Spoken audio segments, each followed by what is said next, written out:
ಅನ್ನದಾತರ ಹೋರಾಟಕ್ಕೆ ಮಣಿದ ರಾಜ್ಯ ಸರ್ಕಾರ 9 ದಿನಗಳ ರೈತರ ಹೋರಾಟಕ್ಕೆ ಬೃಹತ್ ಗೆಲುವು ಸಿಕ್ಕಿದೆ. ಅನ್ನದಾತರ ಹೋರಾಟಕ್ಕೆ ಮಣಿದ ರಾಜ್ಯ ಸರ್ಕಾರ 9 ದಿನಗಳ ರೈತರ ಹೋರಾಟಕ್ಕೆ ಬೃಹತ್ ಗೆಲುವು ಸಿಕ್ಕಿದೆ.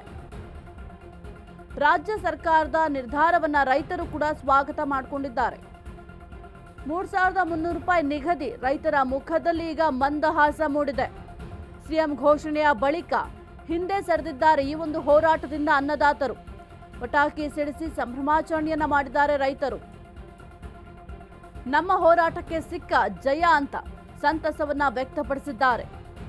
ಸಿದ್ದರಾಮಯ್ಯಗೆ ಅಭಿನಂದನೆಯನ್ನ ಸಲ್ಲಿಸಿದ್ದಾರೆ ರೈತರು. ರಾಜ್ಯದಲ್ಲಿ ಕಬ್ಬು ಬೆಳೆಗಾರರ ಹೋರಾಟ ಅಂತ್ಯ ಆಗಿದೆ. ಸಿಎಂ ಸಿದ್ದರಾಮಯ್ಯ ಅವರು ಘೋಷಣೆ ಮಾಡಿದ ನಂತರ ಸಂಭ್ರಮಾಚರಣೆಯನ್ನ ಮಾಡಿದ್ದಾರೆ. ಪಟಾಕಿಯನ್ನ ಸಿಡಿಸಿದ್ದಾರೆ. ನೀವು ಕೂಡ ದೃಶ್ಯಾವಳಿಯಲ್ಲಿ ಗಮನಿಸ್ತಾ ಇದ್ದೀರಾ ಯಾವ ರೀತಿ ಸಂಭ್ರಮಾಚರಣೆಯನ್ನ ಮಾಡ್ತಾ ಇದ್ದಾರೆ ಅಂತ.